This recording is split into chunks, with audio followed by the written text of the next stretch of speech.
Hi everyone, hope you are well, all well. Today being Thursday, the 17th June 2021. We are going to proceed still with our topic that we had started last week. That's on financial literacy. So George, our facilitator, will be joining us soon. But if you have any question, you can be posting it on the chat box so that when he comes, he will take up the questions and then we will be able to proceed. But before that, I just want to make some few announcements because I noticed some of us do drop off before before we end the class. So this week, as you are all aware, on Friday, which is tomorrow, we are going to have our third career talk, which will be facilitated by Standard Chartered Bank CEO, Dr. Ngari. So we are expected to be in class earlier and of course, holding highest levels of decorum. We agreed that tomorrow, if we do not have to unmute you, if we find you speaking or interjecting amidst the ongoing career talk, we'll just remove you. But I hope we won't reach there because we would love all of us to share and tap from the knowledge of that great man. In that case, I know that you've gotten the invite email with a brochure, which we are encouraging you to share with your friends. So this is not just limited to those people who attend the class. You can share that invite to your friends so that they can also get to tap from the knowledge that we are sharing. Another thing is that from next week, Tuesday and Thursday, note that we won't be having the repeat class. Previously, we've had repeat class for Tuesday and it's repeated on Thursday. But from next week henceforth, it will be one class only. So the speaker who will be there on Tuesday is not the one who will be there on Thursday. So make a point of joining both classes, that's Tuesday and Thursday. On 24th of June this year, that's Thursday, Jane has brought a group of people who will review your CVs. So you're expected to have your CV in a tablet or a laptop so that as they are taking you through the CV editing, you can do that on yourself. Note that after this, you'll be required to send that updated CV, and it's the one that will get to be reviewed against that particular certificate that you'll get upon completion of this course. So for now, let's continue posting those questions that you might have on the chat box as you wait for George to come. But in case you have any question directed to me, I'm ready to take it.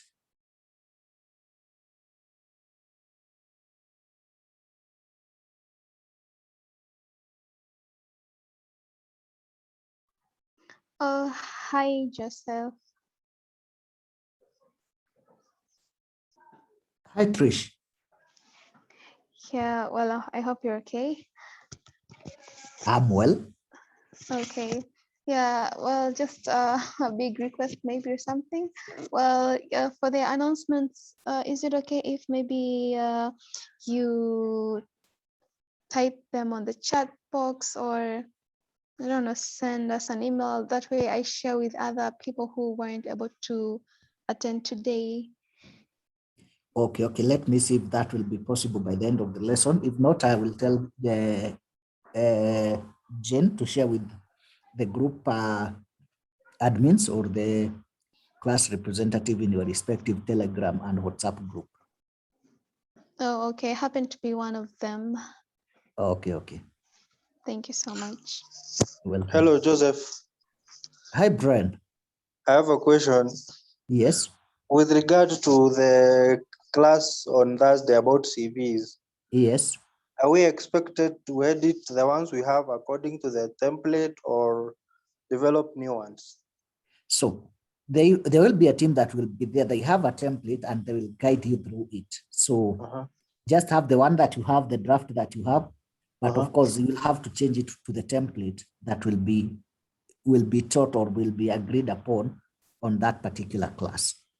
Okay. Is the template downloadable or you just follow what they are saying? Because before then, we'll get back to you and advise accordingly. Okay. Yeah. Thank you. Welcome.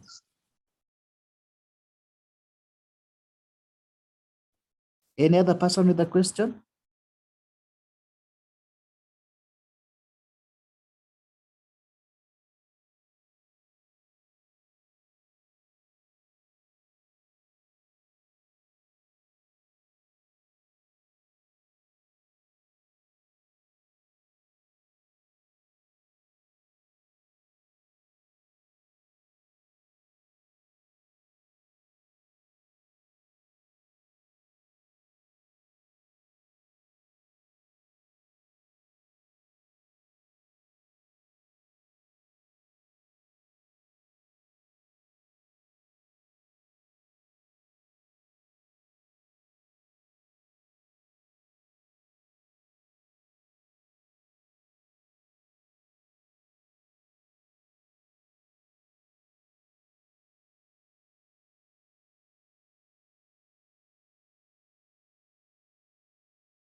Another announcement that I had forgotten. So there will be an interview role play on a date to be communicated, whereby these will be hosted in one specific university, and you will be needed to come dressed officially, just as if you are going for a real interview. And then we'll have that role interview played. Details will be sent later. So just keep that in your mind, that at that given time when the communication will come, at least you know what to expect. I know we were taken through the interviewing skills by Lucy. So it's time you go back to some of those notes that you took so that you can be better versed with what to expect.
Romana, not that you are not hearing anything. I'm just waiting to see if there are some people posting question, and so far I've not seen any yet.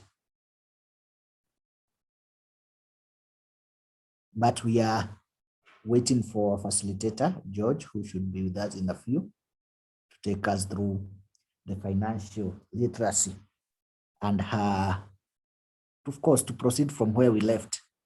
And maybe if I may start, who can remind us some of the things that were taught on, was it? Yeah, that's the last week. A volunteer, one lady, one gentleman.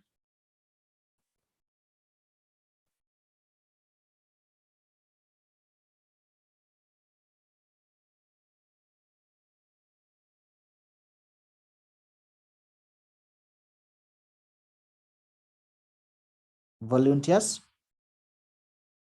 If not, I will pick randomly.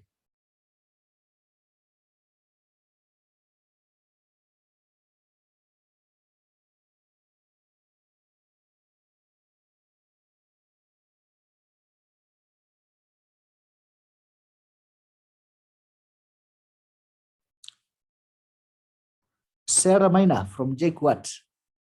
Okay, after Sarah Maina, we'll have Wangari Wanjiro. I see your hand is up. So Sarah Maina and then Wangari.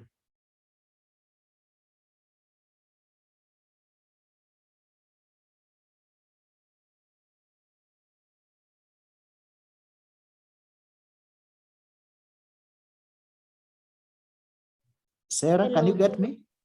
Yes. Okay, okay. Then proceed. Last week, we talked about financial literacy. I remember George talking about the importance of saving for old age. He even showed us some, like a schedule of something as an example of how even the smallest savings on intervals can be of benefit in the long run. Okay, thank you, Sarah, for that. Yes. Wangari. I don't have much to add. I was just about to say that we mostly learned about budgeting, the importance of budgeting, and how budgeting can save you in the long run. So yeah, that's what I was about to say. Okay, thank you. One gentleman, then we call our facilitator, George. Good evening, everyone. Good evening, Brian. Last Tuesday, we learned about rules governing debt and that we should take advantage of the compound effect on financial resources because age-wise, time is on our side.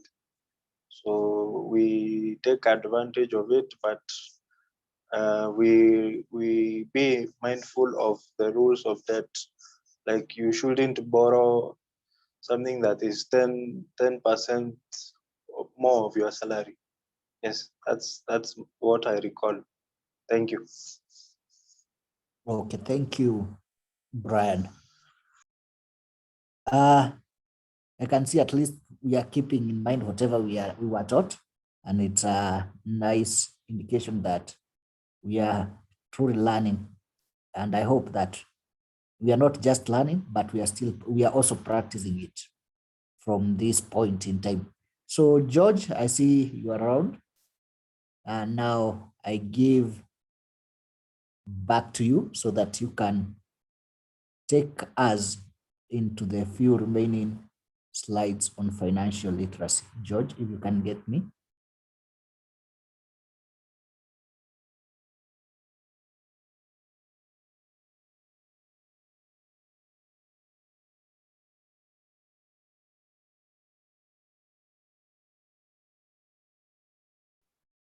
George, if you're speaking, we can't get you.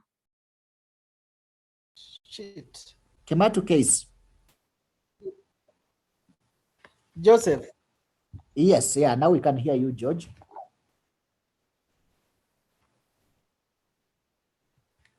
Hi, Joseph. How are you? I'm very fine, George. Can you hear Joseph, me? can you hear me?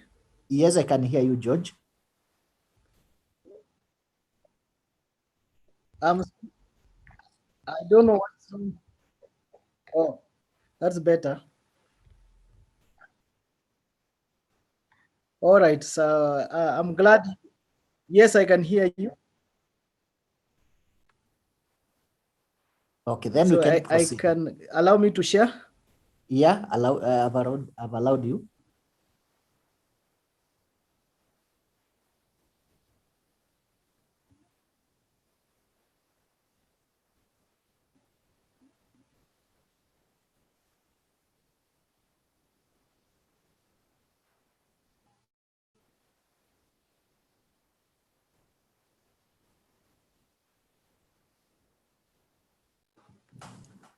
George, can you hear us? Can I share now? Yeah, you can share. You can share.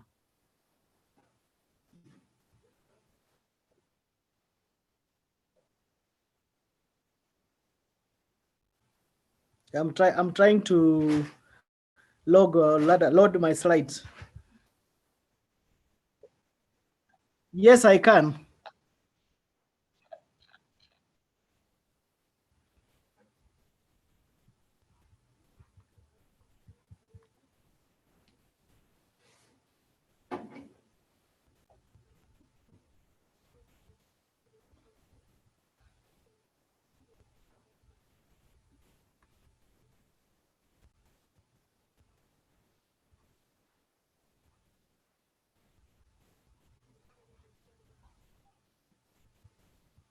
George, have you put the slide up? How it tells me that my browser is denying me access to my screen.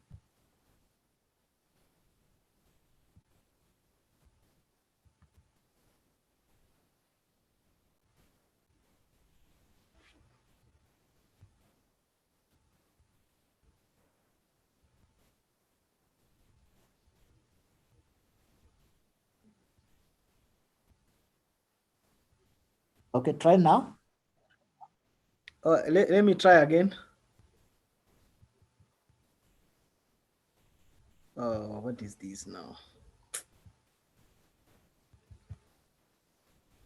It is telling me my browser is preventing my access to my screen. What if you try with another browser?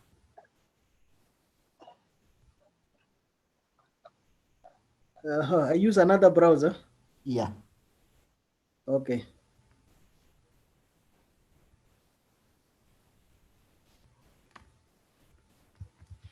So I have to go out.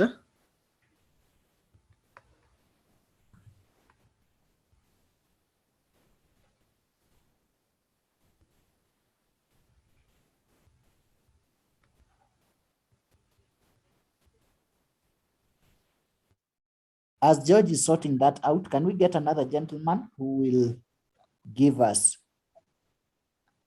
or who will tell us what we learned last week? One gentleman.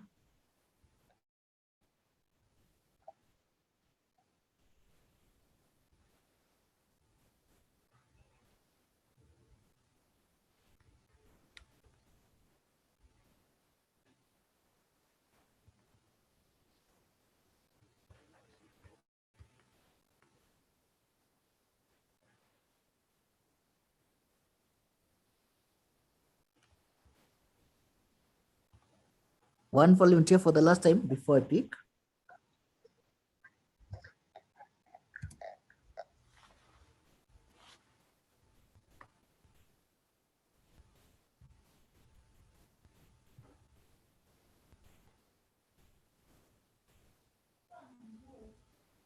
Okay, Ian Shihembe.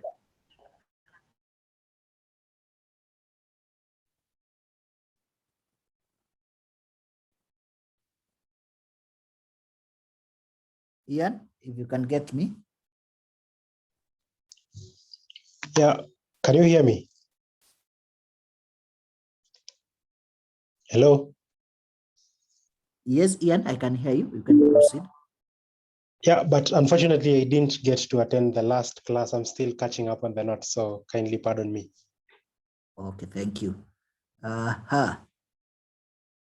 Benson Kasuti.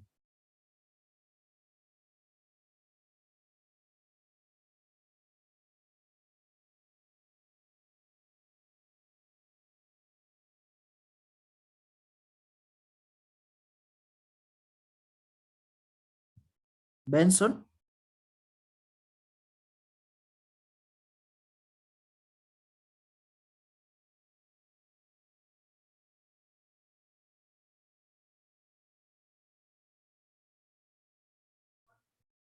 Benson, can you hear me? Can you hear me?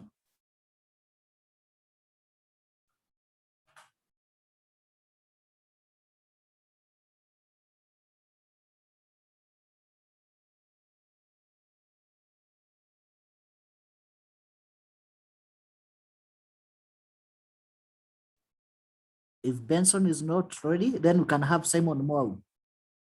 Simon Mwau.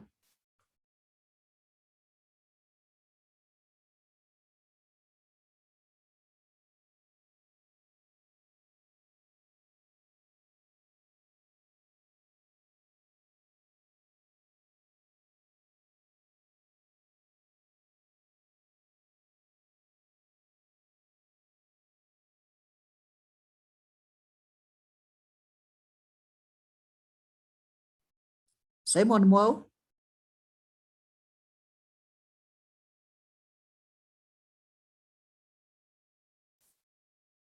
Is it that you didn't attend last week lesson or people are shy to speak?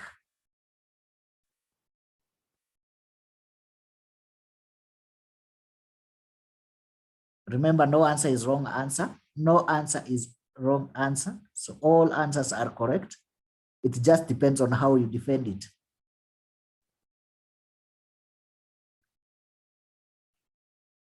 Okay. Ben seems. Excuse me, sir.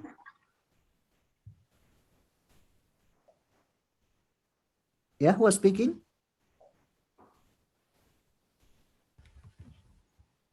Yes.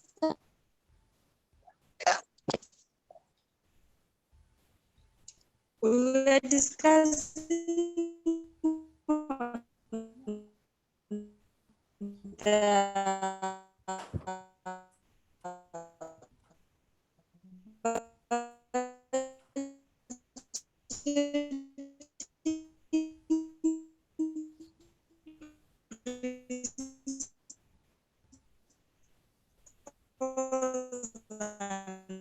Whoever is speaking, we can't really hear you. You are breaking. Kindly try in a stable network and then try again. George, I see you are back.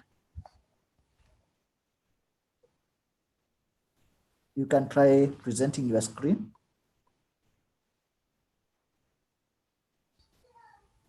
George, if you Hello? can get me. Yes, I can hear you. I hope we'll manage. Okay. Yeah, I want to share now.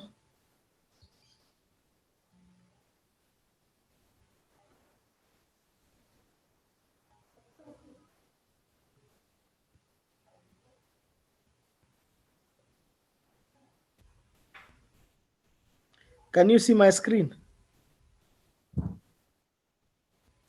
Not yet, not yet.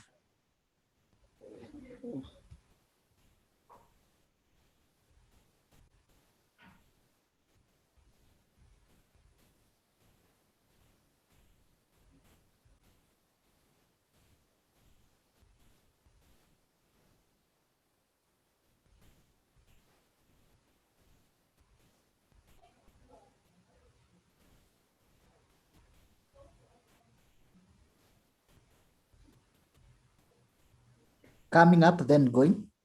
You can try again. Okay.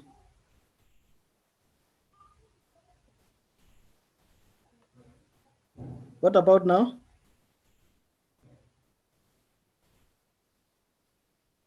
Not yet.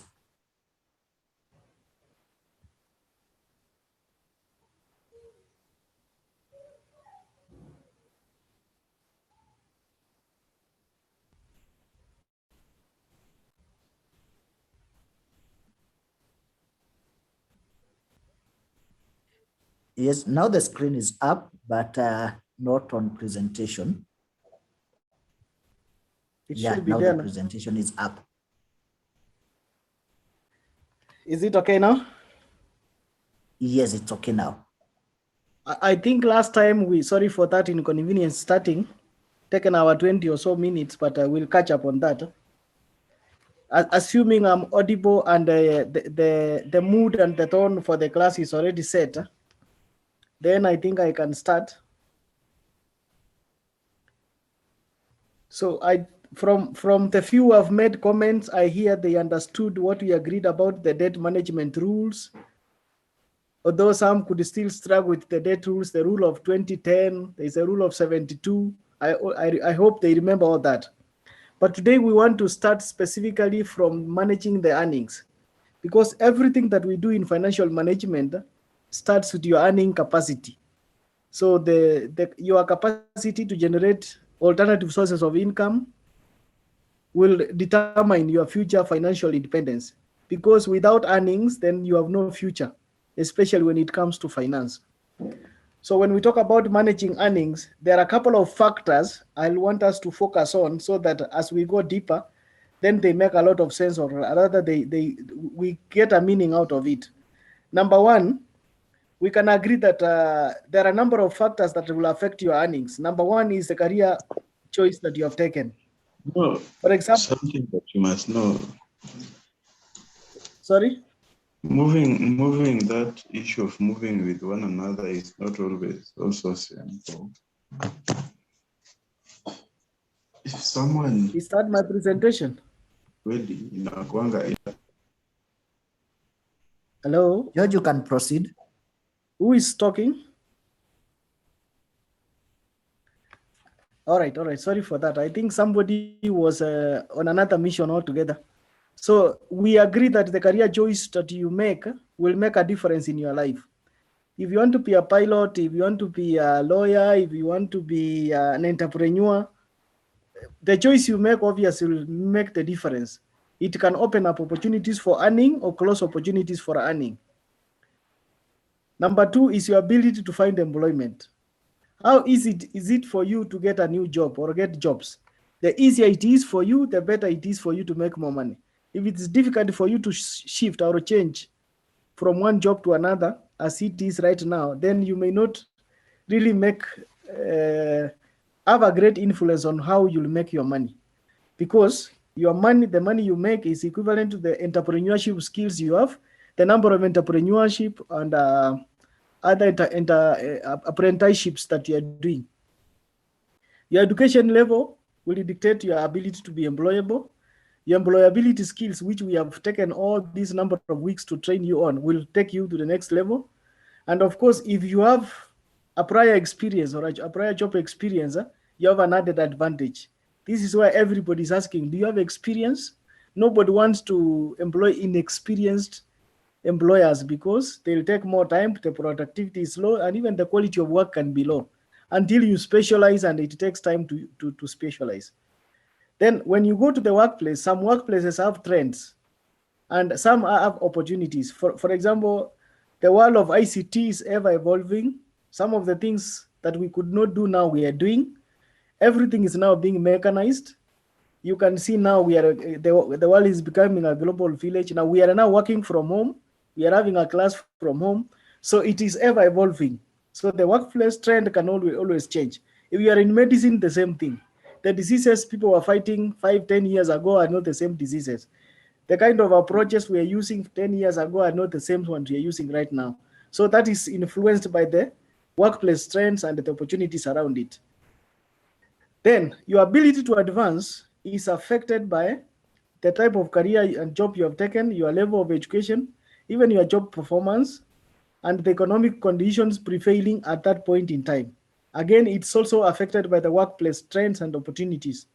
So what the story we are trying to create here is that your career choices are influenced by your ability to make or get employment or create resources, and your ability to advance from where you are to the next level again will depend on the same factors. But all we are saying is that you need earnings so that you can make savings, so that you can have a standard of living. You can directly influence your standard of living and your propensity to save, and also the independence you want to have, financially or otherwise. So responsible earning involves realizing that career choices greatly affect your lifetime earnings and the standard of living, considering these factors we have just analyzed above. So what are the warnings that you need to see to know that you are in trouble when it comes to debt management? We said debt is good because if you use debt appropriately, you can move to the next level, or you can multiply very easy. They say the cheapest source of finance is debt. Debt is the cheapest source of finance when it is used well, but the debt can be dangerous if it's not taken with caution. Let's look at the warning signs that you are in debt problems. Number one, if you realize that you are paying only the minimum balance each month and you have hardly nothing else to spend, then it means your debt management is really not on the right footing. If you struggle or you are getting trouble paying your minimum amounts, like your rent and of course the simple things you normally do, like your transport, you can't go for the whole month before you borrow, there is a problem with your debt management. If it is associated with the debt you took, you should know it is time that you need to look at it. As another sign is that when the total balance increases every month, if you have a loan that is growing rather than reducing because of either compounding of interest or because of interest on interest is piling up, then that's not a good debt. If you start finally bouncing or jumping a few payments or getting late all the time, is a problem. Finally, when they start giving you second, third, and fourth notices, you're already in red. Another danger is when you borrow money to pay all the debts because you have nothing else or you don't have means of paying. When you exceed your credit limits, if your card allows you to spend 30,000 and you want to spend beyond your credit limit, that's another danger. If you see your credit card being denied on the wall and you can't access the debit you need, that's another sign of being in bad position when it comes to debt.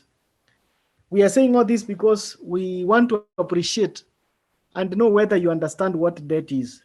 I'm requesting that we have at least 3 or so people talking about what they understand about bad debt situations.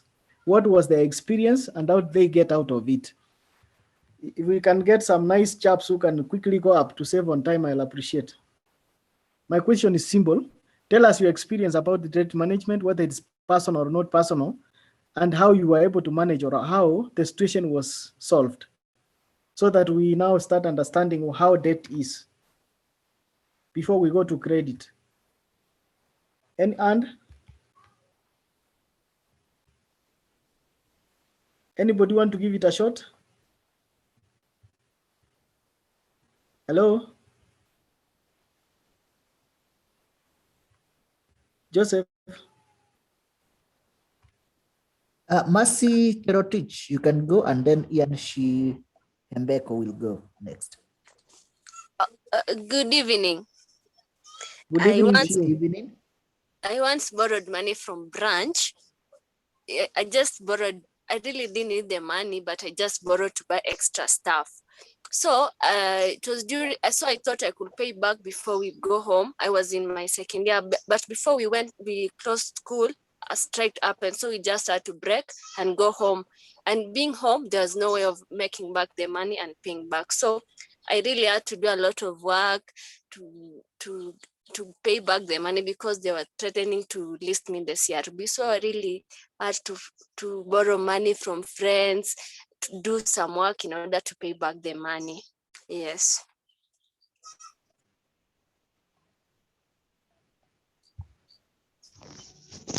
Hello, good evening. Good evening, Ian. Yeah, so I'll give my experience. It was back in 2019, and I can say it was my worst financial year. There's a time I took a loan from Opesa. I don't know if you've ever heard about them. So that kind of inconvenience. Yes. Hello, can you hear me? Hello. Yes, Ian. You can get me, right? Yeah, sure. Yeah, so I was saying, I took a loan. It was 6,000 from them, so I was supposed to pay in 2 weeks' time. So unfortunately, things went south for me, so I didn't manage to meet the deadline. And their interests were really accruing. I remember it added up to about 10,000 by the time 4 months were elapsing. So I got some money, paid 6,000. The loan reduced to 4,000. I was hoping to get some more money and just settle the loan within the shortest time possible. You can imagine in another 3 weeks' time, the loan had exceeded the 6,000 that I had taken initially. So the solution that I gave that problem is I had to sacrifice my rent for once. I had to stay with a friend, risk my rent money, and just offset that loan to free myself from that burden, because every time I used to make partial payments, the interests kept accruing. So it was a very bad situation. And yeah, luckily I got to figure out a way forward. Thank you, Ian, for that experience sharing, which I think is very useful when it comes to having first-hand information around how debt can mess you up. I know, what could you attribute your, why do you think you got into that kind of quagmire? Is it you not being, before I say for you, what could you attribute this to? Where did the rain start beating you? It was, of course, it was a bad loan. I just took it impulsively. No plan. I just needed some money urgently, but it wasn't necessary, only that I thought it was necessary. So I went for it simply because I saw I could qualify for a loan. So I didn't really think about it before taking. I just took it because I saw that I can qualify for 6,000, and I just pressed the buttons, gave them my consent, and yeah, that was it. And I didn't mention, they went ahead to call even close to, with phone call services providers, they can access your frequently dialed calls. Yeah, so like they communicated to about 5 of the closest people who are around to me. So it was so bad. Oh my goodness, what an embarrassment.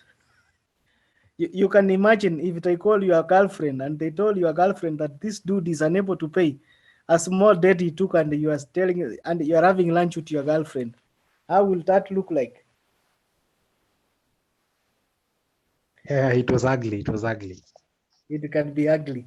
But I think using your experience, we can learn from. I know if I ask everybody, each and every one of us must have had either good or a nasty experience around getting money and using it the wrong way, or getting money when you don't need it, or just like the other sister shared, when you just get impulsively, you just decide, and sometimes it's not necessary.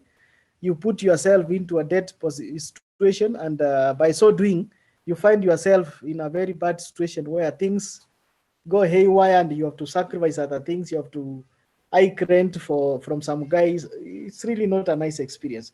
That's why you have this chance to learn today that debt management is extremely important, and we've got to get the rules of the thumb when it comes to debt management. If you keep to the rules, you'll be safe from these kind of embarrassments. So having said that, then I think we can go back to what we were saying. I'm assuming you can still see my screen.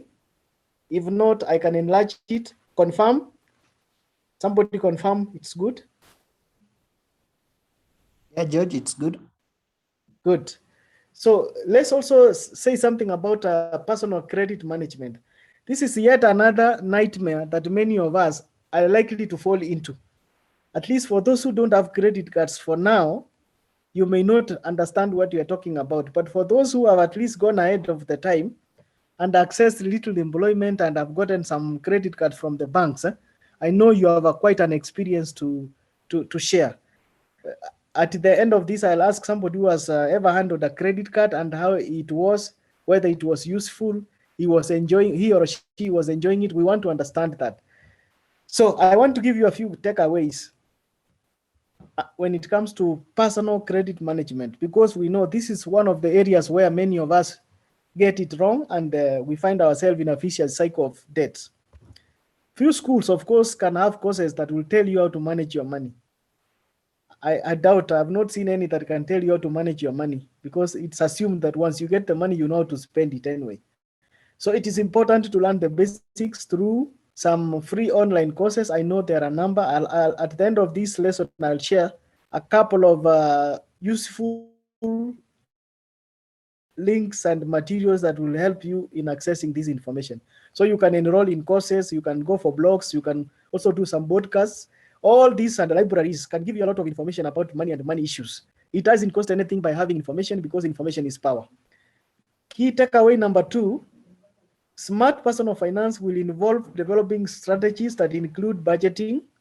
One of the guys spoke about the essence of budgeting and how it will save you out of many problems. Creating an emergency fund. Remember from the first class we had, we spoke about splitting between essentials at 20%. Then you have some 5% which is left for others. And then of course we had some money for investment. You remember that kind of sharing we did. It's still required here.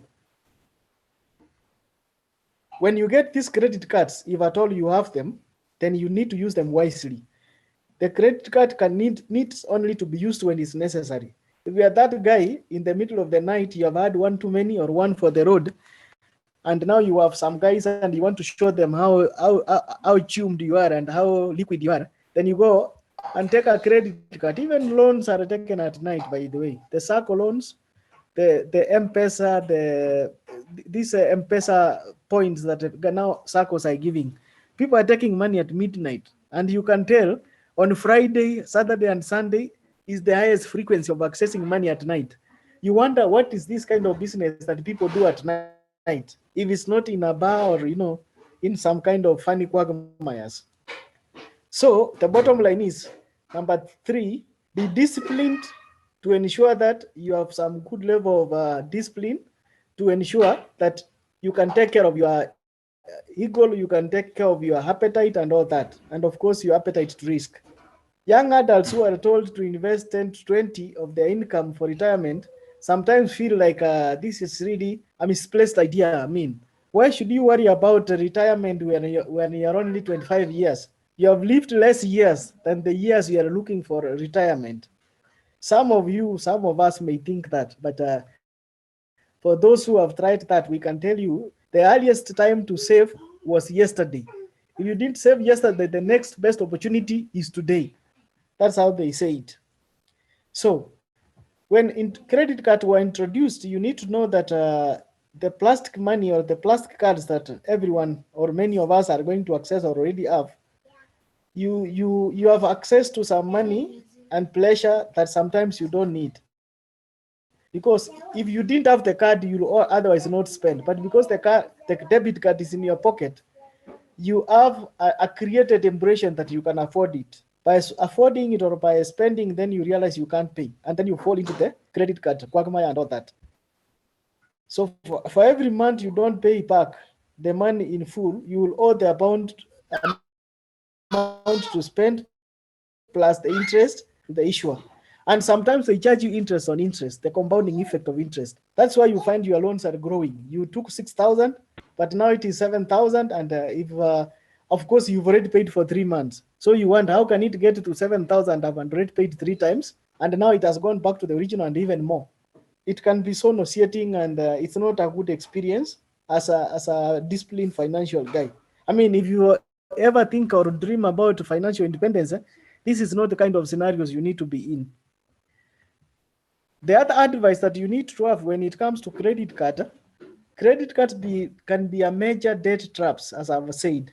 It can be also unrealistic not to own any in the contemporary world. Sometimes when everybody's using credit cards, now that is COVID, people are not even accepting cash. It will look awkward and backward if you don't have one, just because you fear them.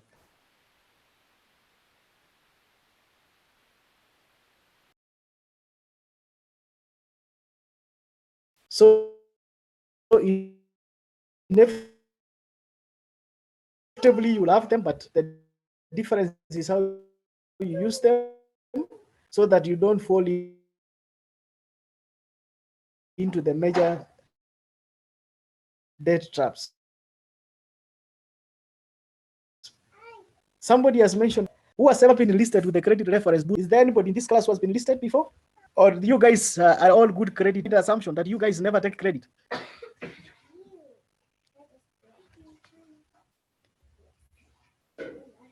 Hello, Ian. Myself, I'm not on credit. Who is on credit? Who has ever taken credit or who has gone to the CRB?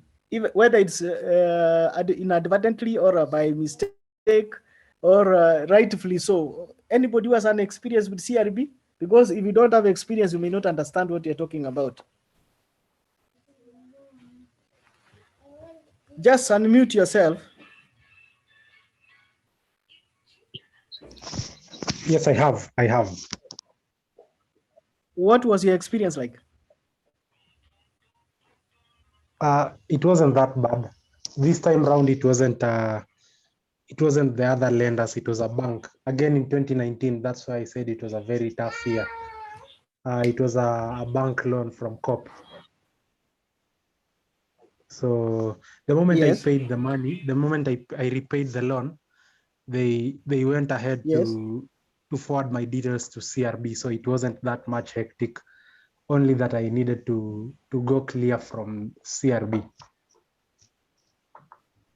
Was it easy to clear? Is it a walk in, walk out? No, it's not easy as it sounds. Did you have to pay something for you to be cleared? Yeah, sure. Just mention the fee. Was it less than 2,000? No, it was 2,000 to be precise. It was 2,000, and that is after the Yes. financial institution had cleared my name from them. I had to pay an extra 2,000 for my name to be cleared from their records. You can imagine some of us can take M-Pesa and a Fuliza. Just little money is like 50 bob.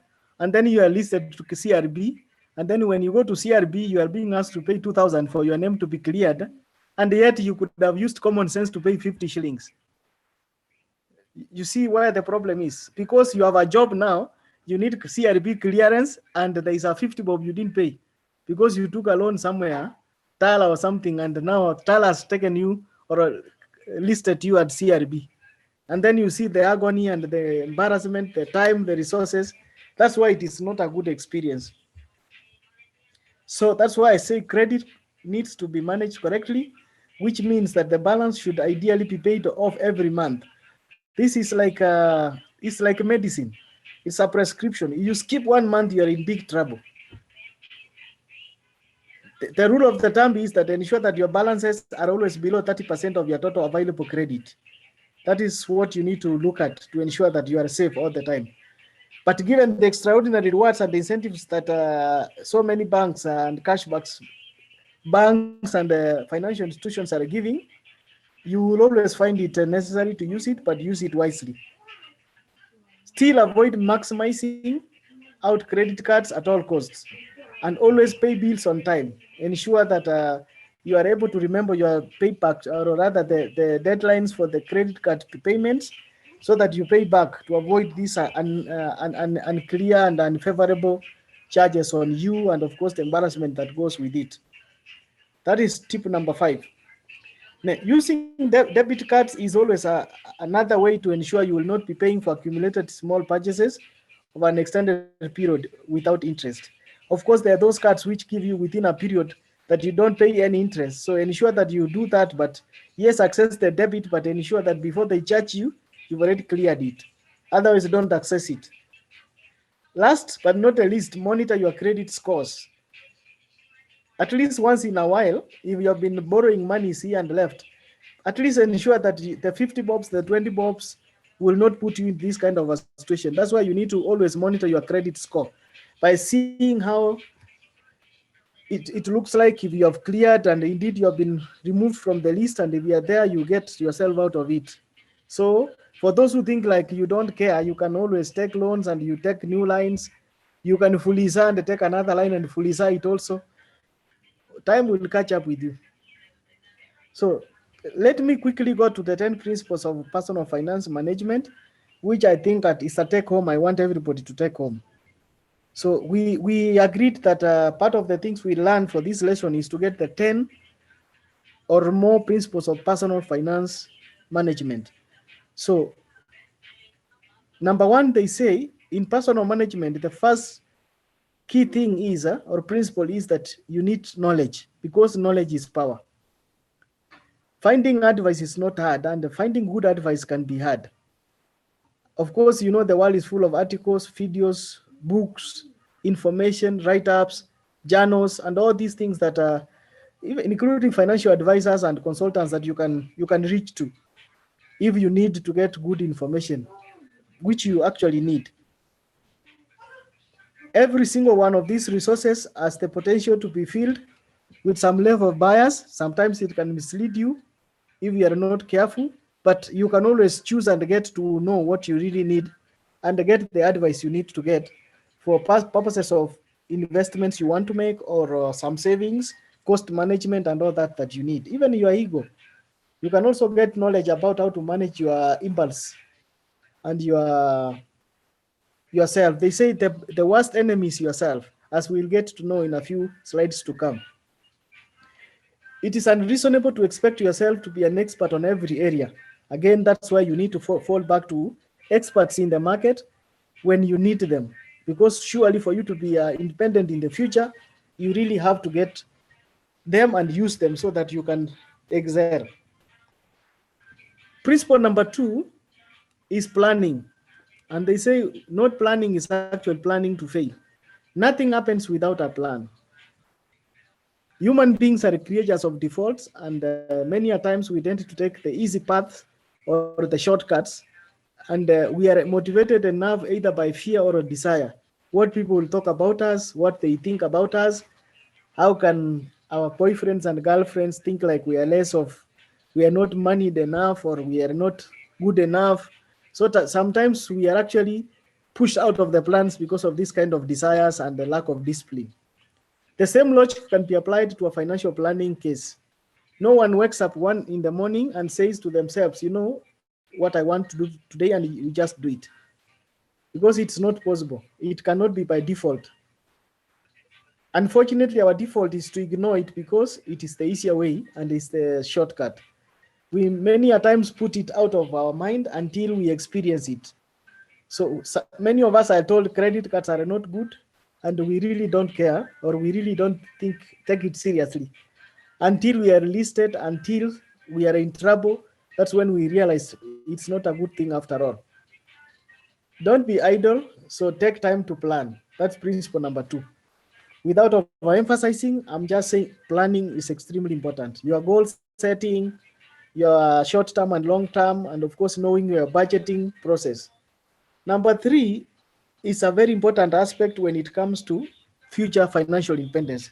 You have to understand the concept of time value for money, and you cannot have money lying idle and you expect to make money out of it. It's important to know that money you invest today can multiply because of the compounding factor of money. Time is always working for or against your money.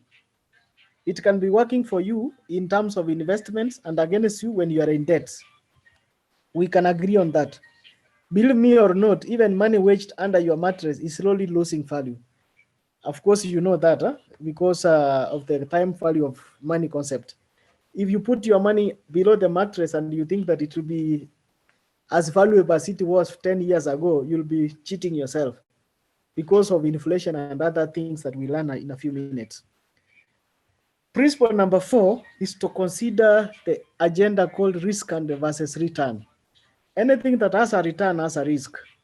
There aren't many areas in which the phrase nothing is ventured or nothing is gained. It's more applicable than in finance. There is a general relation between the amount of risk that you take as a person and the amount of return you get out of your investment, or rather what you expect. That is a trade-off. No one in their right mind will take one or more risks without knowing what they'll gain out of it. I mean, you really can't dare walking out in the night if you don't know where you are going and there's no reason to be out in the night in the first place. That's what it means. But let us first define the different types of risks that you will encounter as you jump into the corporate world of work. Risk number one is the business risk.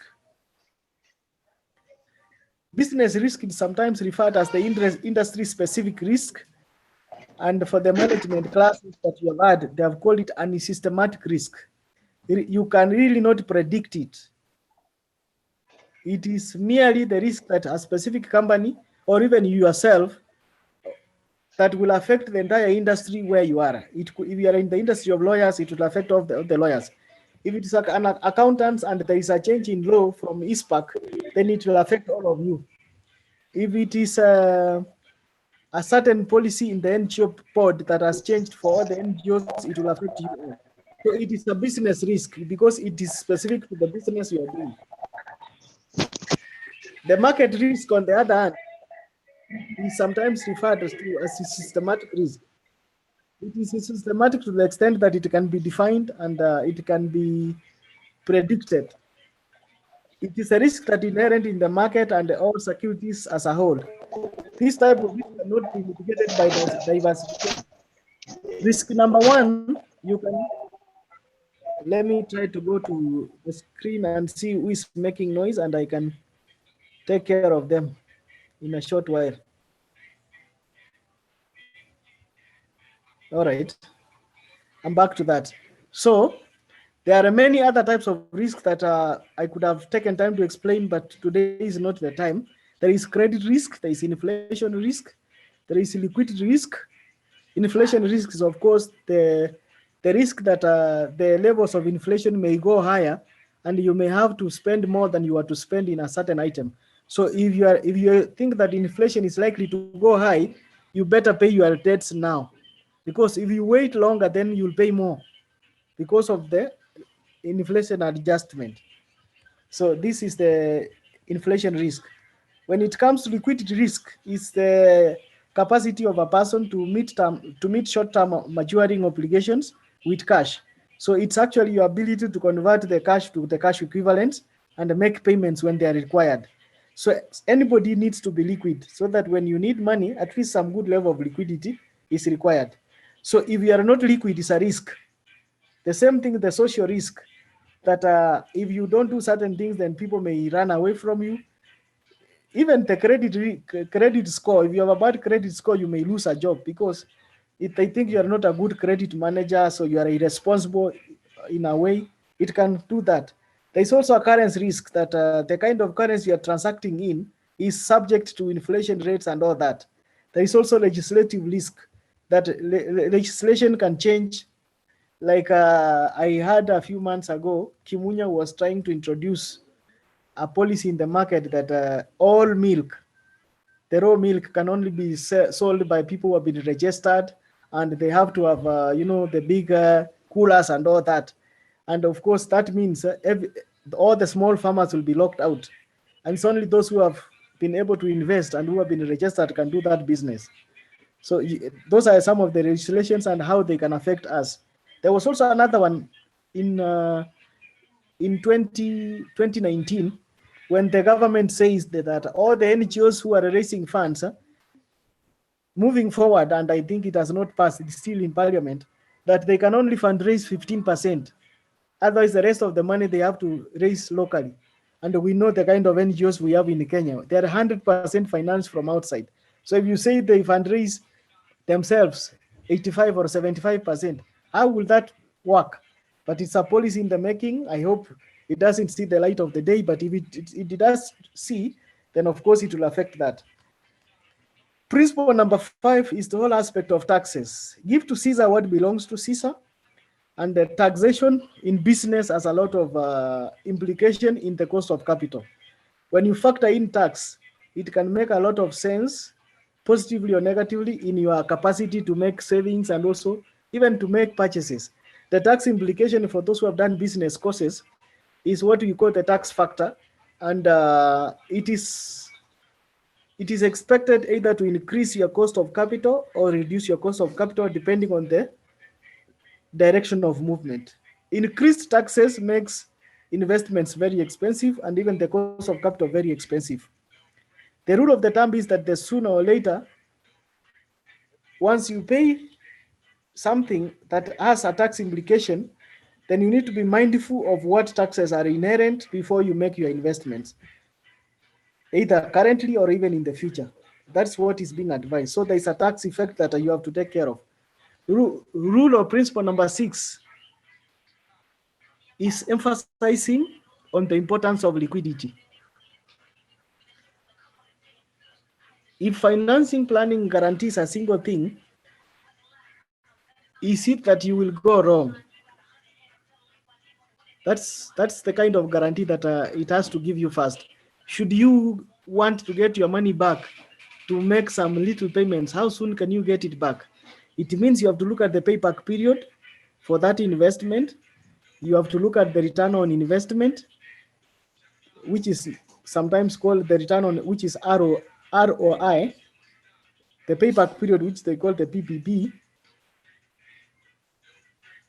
so that you get these two very important points. Does this mean that you shouldn't even try to plan for the future?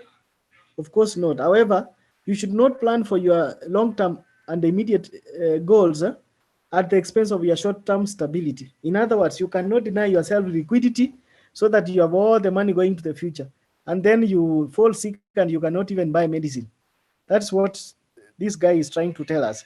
So we really need to balance and ensure that even as we save for the future, we have some money left for the short-term maturing obligations and other things like rent and other things. Even transport, you really need to have enough liquidity to take you the whole month before you get another cycle of earning. Emphasis on the emergency fund. Again, you need at least to have some money available that can at least take you to 3 to 6 months before you get another job, in case you've lost a job or you are in medical need, or you have a car and your car has broken down, or your home has been broken into and you need to repair it. So always you need to cushion yourself.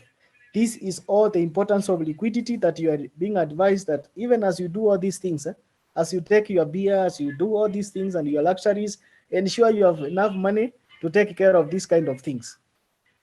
Principle number 7, we have 3 more to go, is the power of budgeting. I think we've overemphasized this in the past, so I'll take a minute on this. But they say a penny saved is a penny got. This is according to Ben Franklin.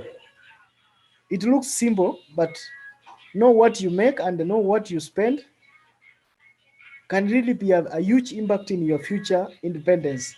The moment you start having this discipline of budgeting and you follow it to the letter, and it helps you to track what you're doing, then when you finally get good monies, it will be a practice, it will be almost like a DNA, it will be in your system. But if you are saying you are waiting for more money so that you can plan, or you are saying perhaps you are earning too little for that kind of complex exercise of trying to track it, you are actually making a big mistake. So number 7 is about your power to budget. Do good budgets that make a lot of sense and you keep to the budgets. And the stricter you are, the better. And of course, the more you keep it and it helps you in planning, the better. That's what you need to start training yourself now. Principle number 8 is protecting yourself from yourself and others. How do you do that? This is basically risk management. And when it comes to risk, you have about 4 options about risk. Risk number 1 is to avoid. Option 1 is to avoid the risk. If you know there is a potential risk, you can avoid it. Number 2 is to manage it. How do you manage it? You can transfer it. How do you transfer? You can transfer through insurance, so that in the event that eventuality occurs, then insurance can be able to compensate you. Indemnify you for the loss that you have incurred as a result of the investment you have done. So this is part of risk management. The worst time to worry about your insurance coverage is after tragedy has occurred. If you are not covered, is when you know, I wish I had covered myself. And of course, it will help you even during the times of health, when you are in a disability and your plans are going to be shattered because of that kind of lifelong disability. So this goes back to the principle that arm yourself with knowledge, and you make an educated decision or an informed decision. Second last, I said you are your worst enemy.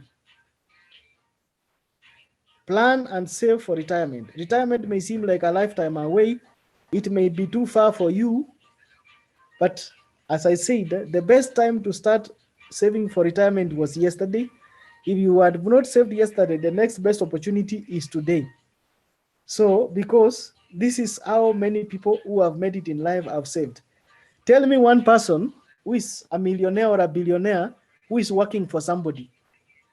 Before the end of the class, if you have any, please drop in the chat box. I want to see them. Somebody who is a millionaire or a billionaire and is working for somebody, not working for himself.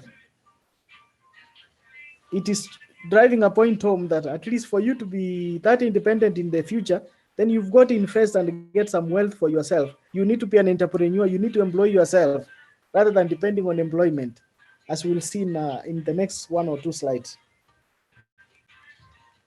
I want you to go back to this book I was reading. If you have the time, read the book called The Little Book of Behavioral Investing and try to understand how you can be your worst enemy. It is done by James Monia, but the premise of the book is very simple, that overcoming human instinct and emotion is key to becoming a better investor in the future. The biggest risk to your future financial success is not inflation, it's not bushy salesmen, it's not taxation, it's not legislation by the government, but it is yourself. In other words, the worst enemy is yourself. If you don't manage yourself, then you'll not make it in the future. The last one, but not the least, is often assumed and often not remembered by many. The reason why Chris Grubis today is not enjoying his earnings is because he's no longer. So you really need to enjoy your resources while you're still alive. At least create some time to go out of town, whatever way, at least enjoy, so that you appreciate why it's important to make some money and save during the rain season. And of course, it can help you during the dry season. So the last rule is principle is to ensure that at least you need a break. Give yourself a breather, enjoy yourself. Otherwise, don't take it too serious. That is the business of just saving, working so hard, and you never get to enjoy it. Those are the 10 principles. In 2 minutes, let us also try to see some of the financial risks that are associated with the decision making in finance that maybe you need to be careful about. I know we've spoken about liquidity, but we can also see the ones, but we can go through all of them. For a fact, decisions are associated, or risks are associated with every decision we make. Every step, every decision we make is a risk you take. It also depends on your risk appetite and your attitude towards risk. The following could be the common personal risks and decision making that you may need to make. I've clustered them into about 5 categories. Cluster number 1 is personal risks. They are personal to the extent that they create a less than desirable situation in your life, but only you. It doesn't go beyond others. It may come in the form of inconvenience, so you may be embarrassed, like my friend was embarrassed by his friends being called to be told he is really not paying his loan. That is the personal risk. It can also be a personal health concern that it has an effect on your health. So those are the personal risks. Then there are those one we cluster as income related risks. In other words, this includes when you change careers, you shift from one job to another, when you reduce your spending by consumers, as a consumer, as a result of an increased or a decreased income. That kind of a shift is an income risk. In other words, you are changing your lifestyle because either there is increased income or reduced income, depending on what you are doing, because it has an effect on your purchasing power, positively or negatively. It's an income related risk. There are those which are purely as a result of inflation. Inflation, you may really not have much to do about it because it's measured by the price index and other measuring tools.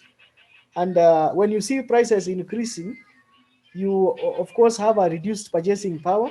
And when you have a reduced purchasing power, then you have a low propensity to save. And of course, your investment capacity and income generation is reduced significantly. That is the inflation risk.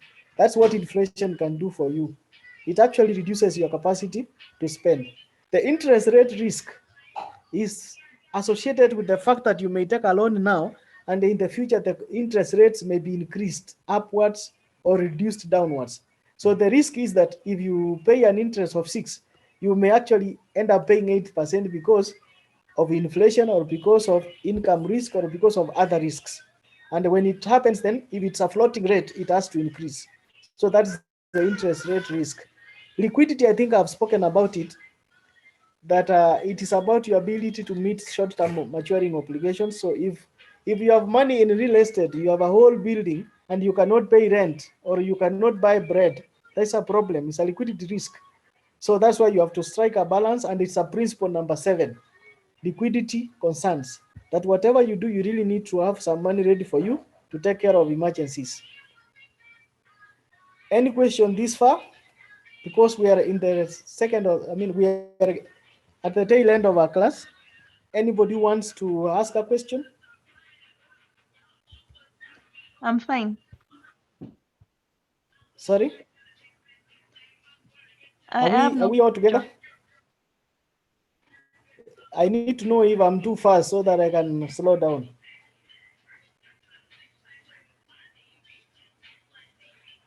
Any question? Roslyn, do you have something for us? Okay, no, you say no. Okay, that's fine. I just went back to confirm that we are all moving together. So, what is the next challenge? Opportunity cost versus the time value of money. I think I've explained this, but I'll also say it again for purposes of ensuring that there's emphasis of matter and all of us don't miss these important things. I'm particularly keen that you get 2 concepts here. You get the concept about opportunity cost. You also get about the opportunity cost. Okay. So what I'm saying is, opportunity cost refers to what a person gives up now for the sake of something else that he wants to have. So the cost is also called a trade-off because it involves you giving away something in exchange for something else. It could be the time you are giving out today, like some of you could be enjoying football, enjoying something somewhere, but you are here in class. It's also about the money that you forgo to a saving scheme that you could have now and enjoy now. It's also the effort you are making now for the benefit of the future results that you want to get. So it's opportunity cost. I believe in business classes, this is well taught and it can be understood, even from a layman perspective. There are also other personal opportunity costs, which involve your time, your health, and your energy. For example, the time you spend in studying usually means lost time for leisure, as I've said. And this is a trade-off because you know what you're achieving at the end of the day. It can also directly influence your grades that you may get at the end of the day. But I want you to take keen of these ones. Financial opportunity costs. They involve monetary values of decisions that you make as a person, and the decision you make now can be a breakthrough in terms of finance or a letdown. The purchase of an item with money from your savings means you will no longer obtain interest on those funds. In other words, it's a choice to make that if you have savings, you can actually spend less because you don't have to borrow, because by borrowing you'll have to pay interest. So you'll have to avoid the interest. So the interest forgone is an opportunity. Another way around to look at it is that if you have money now, you can take care of an opportunity that is arising. So if you don't have the money, then you can't really have that opportunity. So it's either you have your money or you take care of the opportunity that comes your way. Basically, that's what I'm trying to say. I want to give away a number of lessons that I think will be important for you. Money lessons. Money is just money.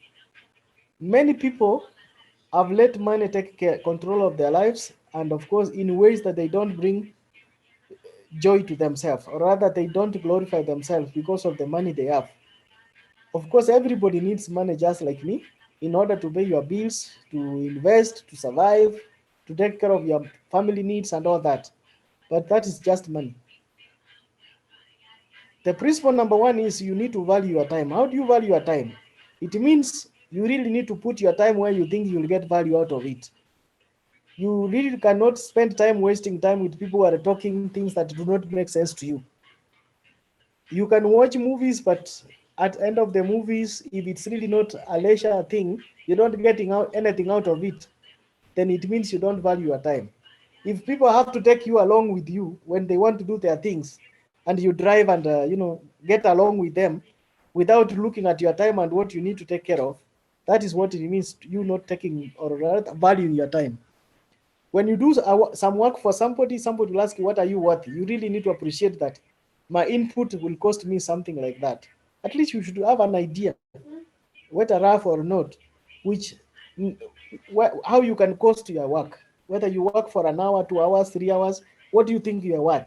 How can you charge for that? So that your time is not wasted, but it can give you value.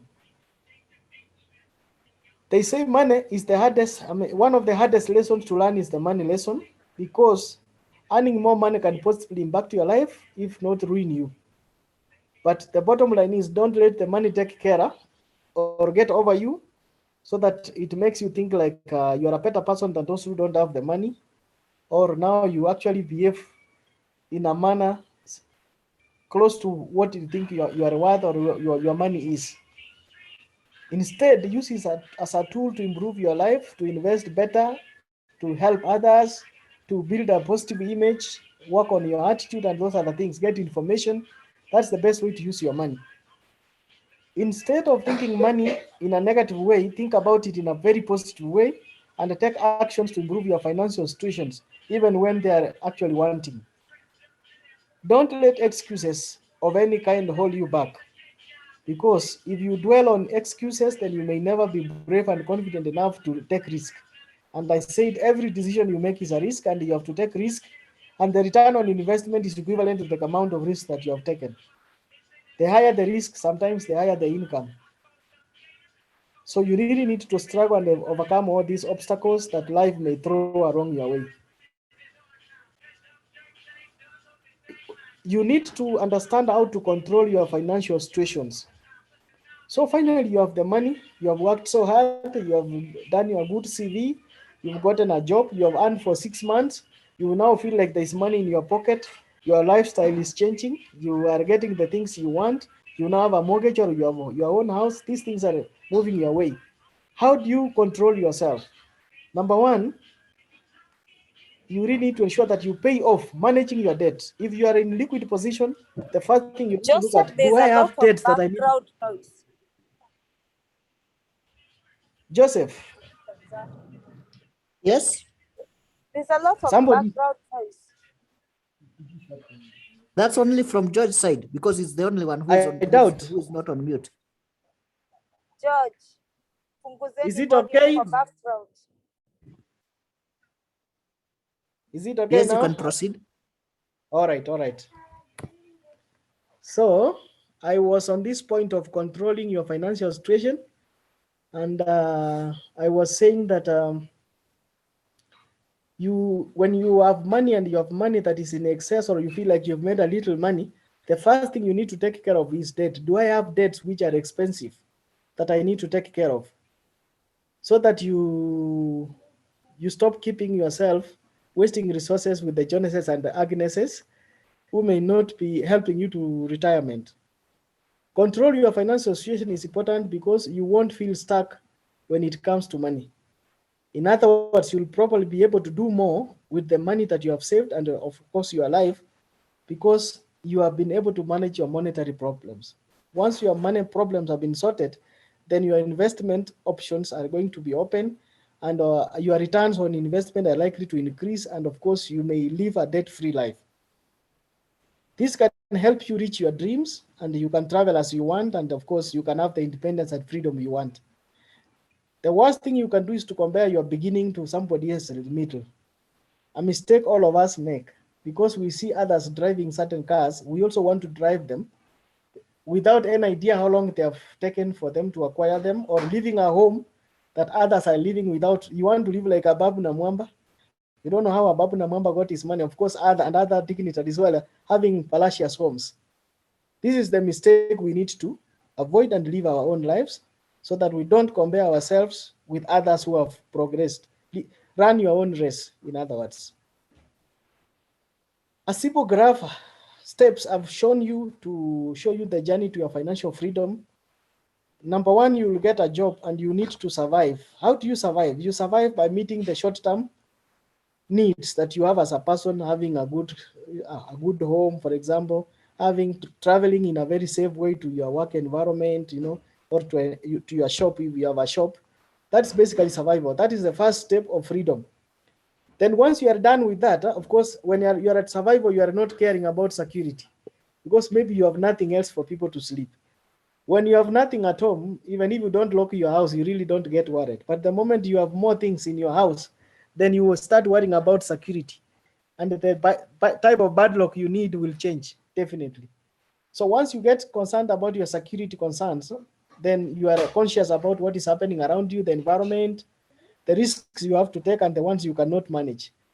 Then you move to the next level where you will now look at the options available. The options include you increasing your knowledge by going for another lessons or enrolling for a class, looking for investment opportunities that you think you can now start saving. Of course, that survival saving is not an issue because at that point in time, you are actually surviving. Now that you have taken care of security, now you come to that level where you need to look at the options available. You need to do some investment appraisal to know where to put your money and how to multiply it in a better way. Which are the best sources of funding that you need to get to fund some projects you may have? When you start doing the first one and you've invested 2, 3, 4 times, you realize you've grown in confidence. In confidence, it means now you can take risk.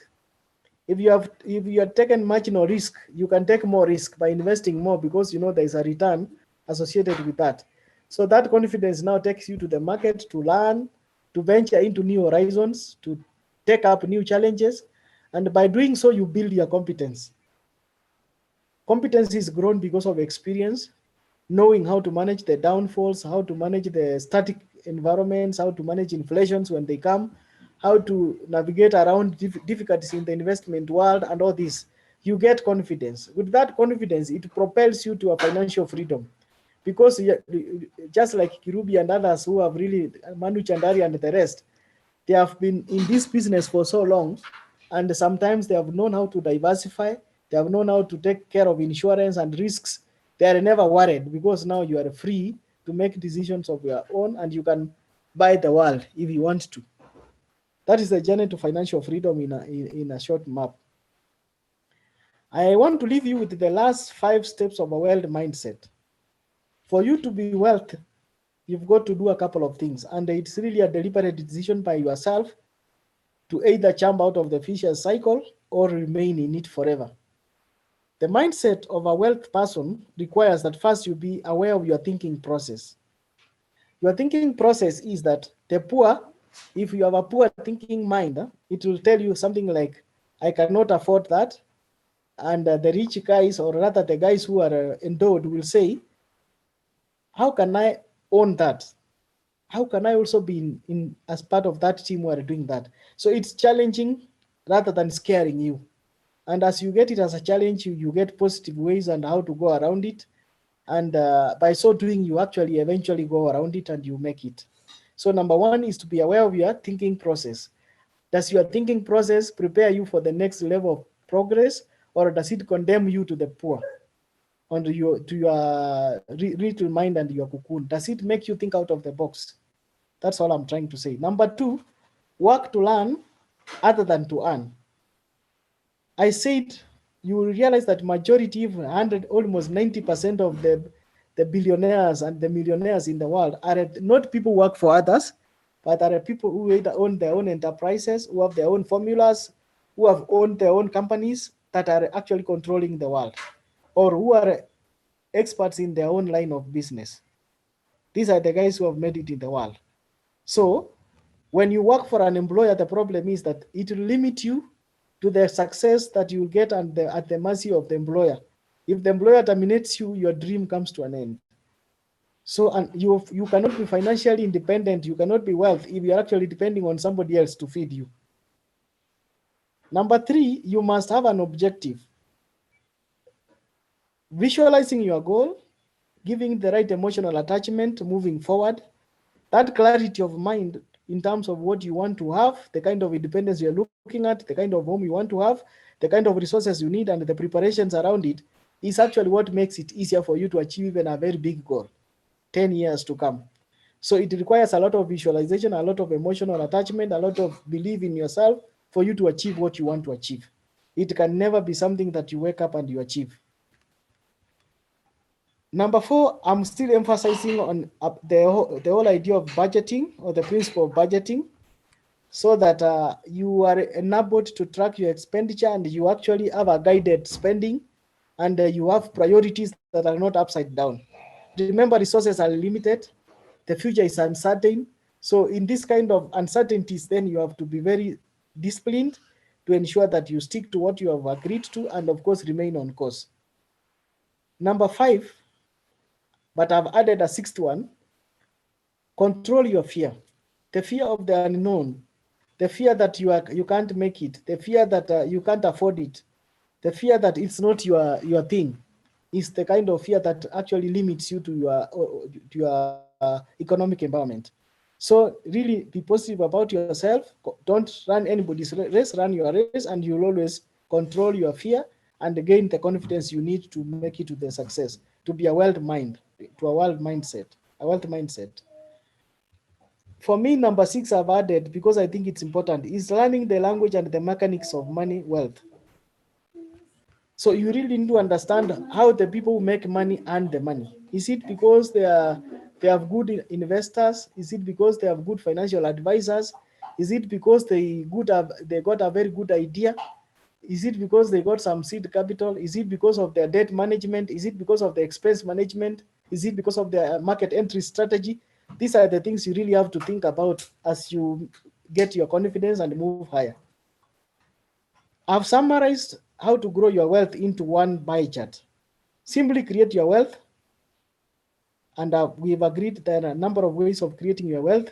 Ensure you have as many opportunities and cash flows as much as possible. Have diversity so that you don't depend on one source, so that you can create more. Once you create it, manage it well. How do you manage it? Budgeting comes in. Look for experts. Look for advisors around when to invest. Take care of other conditions in the market, the risks like market risk, credit risk, and other risks, to ensure that you take care of them. Finally, protect your wealth. Having worked so hard, you have managed your wealth and you've gotten where you are. I think it will be important to insulate assets and limit liability through comprehensive vested plans, insurance strategies, to ensure that when risks occur, they really don't affect you. And even if they were to occur, you have alternatives to save yourself out of the quagmire. So again, that is the blueprint to growing your wealth and managing your wealth. So as I conclude, I also want to share with you a few experiences that I think you need as young graduates entering the market. You have a number of challenges that you'll definitely face in the new or modern workplace. The modern workplace has employers who are actually expecting more than they can give. You have employers that are pushing people to the wall. So if you are really not hardworking, you may not survive in the market. The rule number 1 is having realistic expectations about your first job. There are those who feel like once you get your first job, you have hit the sky and you are already on your horse. So you don't want to listen to others. You throw caution through the window.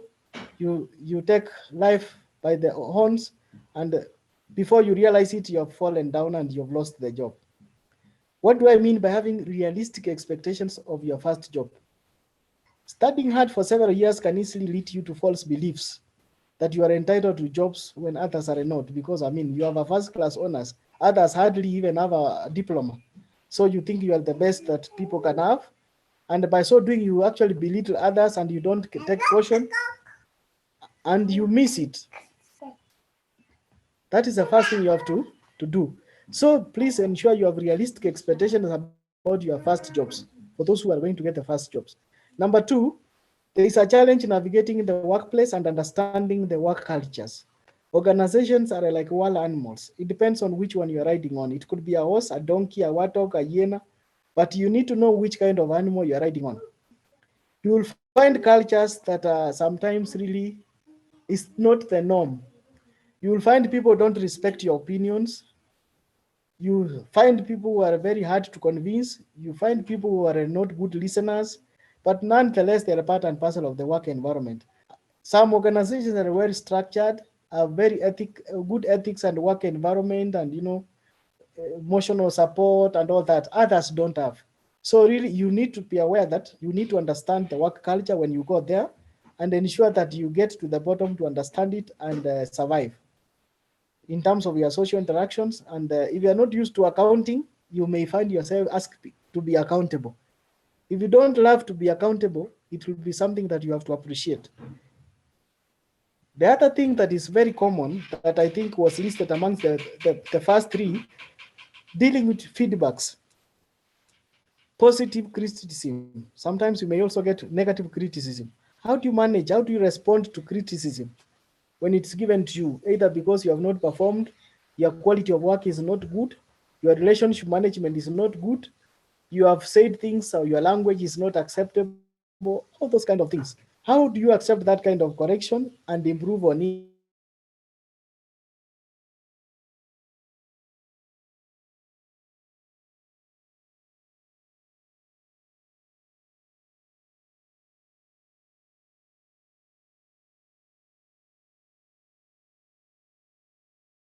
Is George still on, Joseph? I can't hear him. Yes, he's still on. Hey, okay, then maybe it's my side. But he's not speaking, but I can see he's on and the screen is on. Oh, okay. Maybe before he starts speaking, I can make a small announcement. Okay, you can go ahead. Okay, so hi guys. Hi ladies and gentlemen. Hi. So are we remembering tomorrow we have a fireplace chat with the CEO Standard Chartered Bank? Yes. Yes. Have you invited your friends who are also not in the program, please? Please make sure you share this information far and wide. I hope we can have an audience of almost 1,000.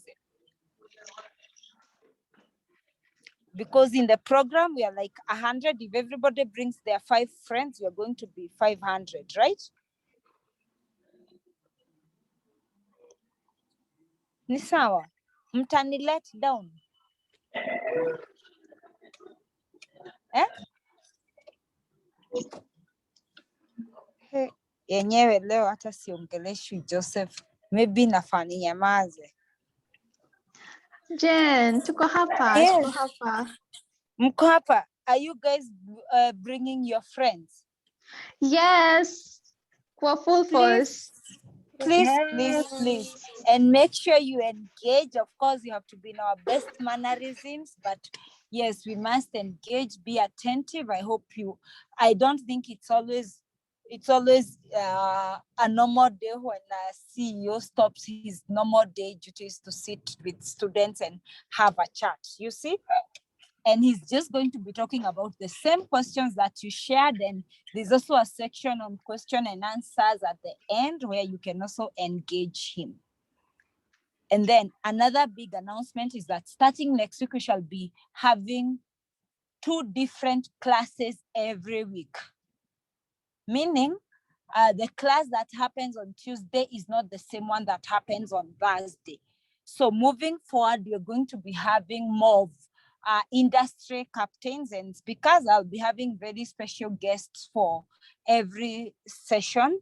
And we hope we have like 6 special sessions with industry experts that will happen in the next 3 weeks.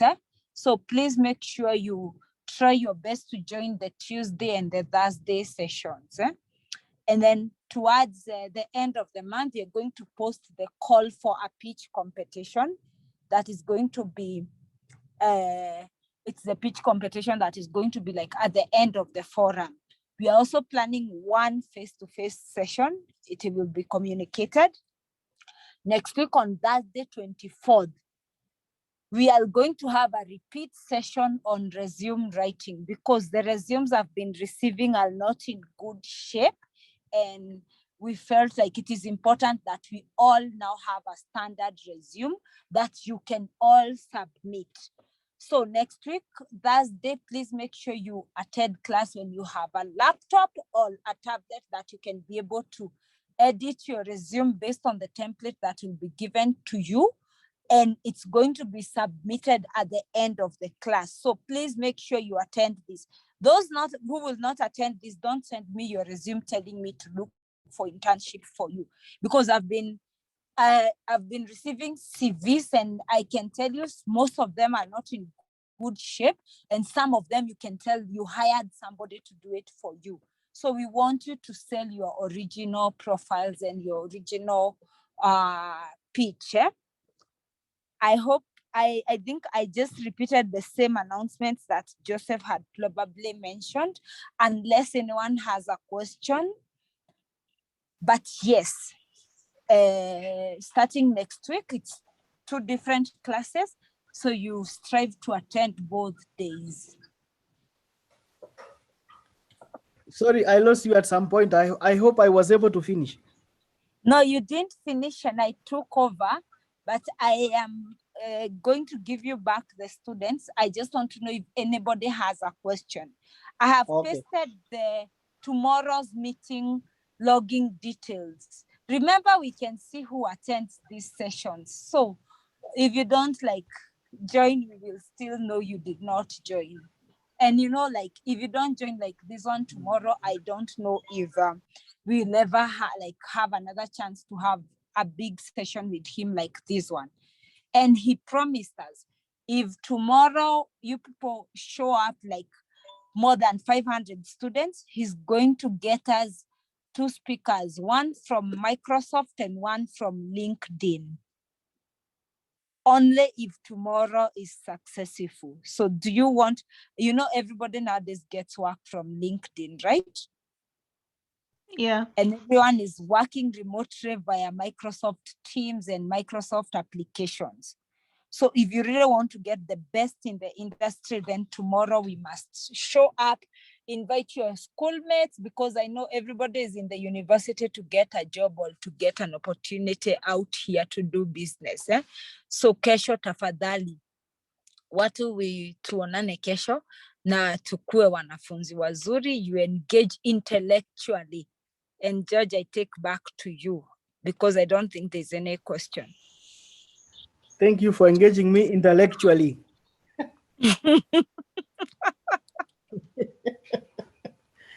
So I think, I don't know where I lost the team, but I was sharing some of the materials. I hope were you able to see the materials?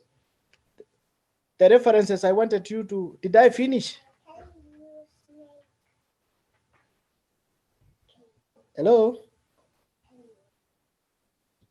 I don't think so. Can you see my screen so that I can finish? No, your screen is not shared. Let me share quickly, but you can be asking questions as I do that. Yeah, there's a question here in the chat box. KU is going through exams right now. So they're wondering if just in case they miss them, what will happen? I'm assuming whoever is saying this is probably having an exam at 2. Oh yeah, or maybe the one at 11. Did you get me? We don't have a session at 11. No, because exams normally end at around 1, say, or if it's going to start at 2. Okay, I think I'll just let the person unmute and speak on their behalf. Anybody from KU? Because I don't really understand your situation. I'm talking about the Thursday class, about the CV writing. Sorry? The CV writing class on Thursday. The CV writing class you said on you have to Thursday. edit and submit. Yeah, what if I'm not able to attend the class? I'll be having exams throughout On the Thursday class next week? Yes. What time do you have your exams? 6 to 8? 5:30 to around 7:30. or you have exams up to 7:30? Yeah. So what you do is, because there's a way you sign in for, like, I will provide guidance. I will provide guidance on the Tuesday class, or I will provide guidance in the chat. Okay. Yes. It's just that those CVs that we revise next week on Thursday, the exact template and everything else is the only thing we shall be using. And we will use those CVs also to work on your certifications. So it's really like important, because you see, like, everybody is doing their own template and we are not sure what, like, we don't have a standard way of presenting you people, and we want to sell you in your own original way. But yes, as long as it's exams, and we will communicate, we will make exemptions for like a later submission, but then it means that you must first have the original template that we work with. Sawa? Okay, thank you. Yes. Was there another question in relation to the event tomorrow? I know KU have exams, but not all students have exams. Please, I know that part. I also know there are students from KU who are not in session. I know that. So we still have quite a number of students from KU who can be able to attend the session. Those genuinely not able to attend, you will receive the recording as always.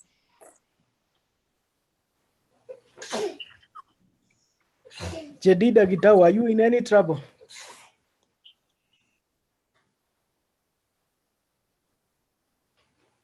Jedida, your hand is up.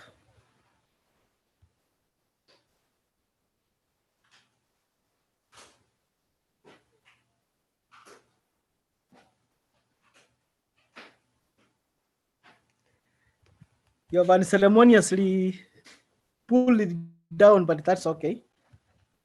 So maybe to just read for you the books I wanted you to read. Book number 1, you'll get the slides online shared, is The Ministry of Common Sense by Martin Lindstrom.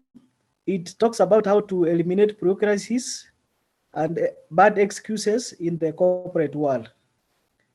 The other book that you can read is a book from John D. Spooner called No One Ever Told Us About Money and Life Lessons for Young Adults. So it's rich in experiences and rich about how young adults have struggled in managing money. You can really learn a lot from it. The other one I think can help the ladies is The Confidence Code, which is the science and art of self-assurance, what women should know by Kathy Kay. The other one is by Stephen R. Covey, called The 7 Habits of Highly Effective People in the 31st Century, or 30th anniversary. The last one is about your personal ethics, and it can also help you learn about your ego and how to manage yourself. Now that you know that the biggest problem is yourself. So if you get time, take time to from it. It's part of this learning, and I hope it will help you sharpen, and of course, let us talk a few years down the line to say that we have succeeded and we have arrived. Thank you for listening to me, and I really appreciate you, the commitment and the sacrifice, the opportunity cost of many things you have forgone to be in this class. So I can only say be blessed and may you succeed. Thank you. Thank you. Thank you. Thank you. Thank you, George. Thank you, Jane. Yes, we will be having Thank a you. physical meeting where we Thank meet you. all of us so that you can put the faces to the voices. Eh? Yes. Hey. I have not Oh. met Masha, who Yeah. is our class representative. I'll be happy to meet him. Me, I want to meet everybody, including Tafazwa. There are others, I can't even pronounce their names. Sawa Basi, we will keep in touch. Joseph, back to you, studio. Studio Jane, One. thank you everyone for joining the class. Now, our last session, that is the signing. And Byron, you are going to take us through that. Wait, and we are going to Joseph, sign. sorry, Yes. sorry, Joseph. You know, these students don't even listen or read emails. What time is tomorrow's session before I get upset? With the Jan, CEO. it's at 2 p.m., but we're It's at 2 supposed to p.m. start joining at 1:30. And Yeah. somebody is saying they have a class tomorrow at 6 as an excuse. Am I supposed to be upset or happy? Ajana, acha kutuenjoy. Allow to just So just understand. to avoid confusion, tomorrow's session with the CEO is at 2 p.m. to 3 p.m. East African time. 1 hour. 1 hour of your day for a lifetime opportunity. Sure. Sawa? So Jedida usikuwe confused, relax. Ni ya saa 9 mchana, sio ya 6. Wewe kwanza nitaangalia kama utakuwa.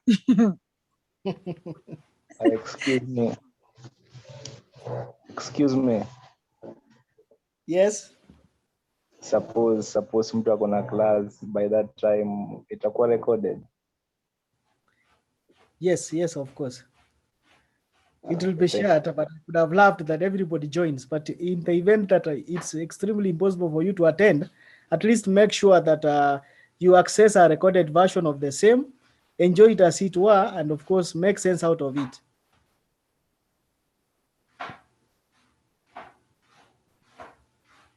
Okay, thank you. So to the sign-in, Byron, help us sign. Manage your finances. Manage your finances. We'll start with T handshake, both hands, pressing down, alternating movement, manage, manage. Your open palm, facing the other side, open palm, then movement forward, your.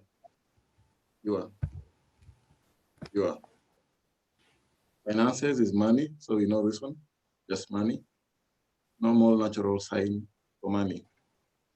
Okay, so we can go back to manage, T handshake, pressing down, alternating movement, manage, your open palm facing away from your face, your, then finance. Finances. Thank you, Byron, for that. Have yourself a good night, and thank you for that. Good night, everyone. Hello, before you conclude. Good night. Yes, Sarah Getao, you can continue attending classes. Before you conclude. Yes. Kuna venye mimi email yangu ilikuwa na shida, so sikuwa na attend classes, so inaweza kuwaje? Sasa ile kitu utafanya kwanza, because email yako si sahihi, ulikuwa umepata messages zote. Nimepata. All the recordings for the previous classes have been shared in the email that invites you to class. So ukitaka unaweza start where you lost track and keep tabs. Please note, those that click the link that we share, we normally know who watched the video sessions. So it's just important that you self-teach yourself. And at the end of the day, I think it's the willingness for all of us to attend these sessions, because they are not going to benefit Waidera or Kagonda or George, or the other people. They are going to benefit you as a student. So I think don't stress. If you feel like you genuinely missed them, reach out and we will support you to catch up at least with some key topics. And ensure then, if you have missed a lot of classes, do not miss the upcoming sessions, because all the upcoming sessions are related to the things that you've been learning, but now from industry captains, people who are in the industries of the issues that you've been talking about. Sawa? Sawa, Okay, sawa. thank you. Sorry? Thank you. All right, yes. So don't feel bad like you missed genuinely. At least ensure that unajua kuna ile theory na practicals, eh? So from next week, it's really more the linkage of what you've been learning to the industry. So please make sure then you huwezi miss zote sasa. Ukimiss theory na practice, then kutakuwa na shida juu we cannot sell you when we don't know your potential, how capable you are in your different spaces. Sawa?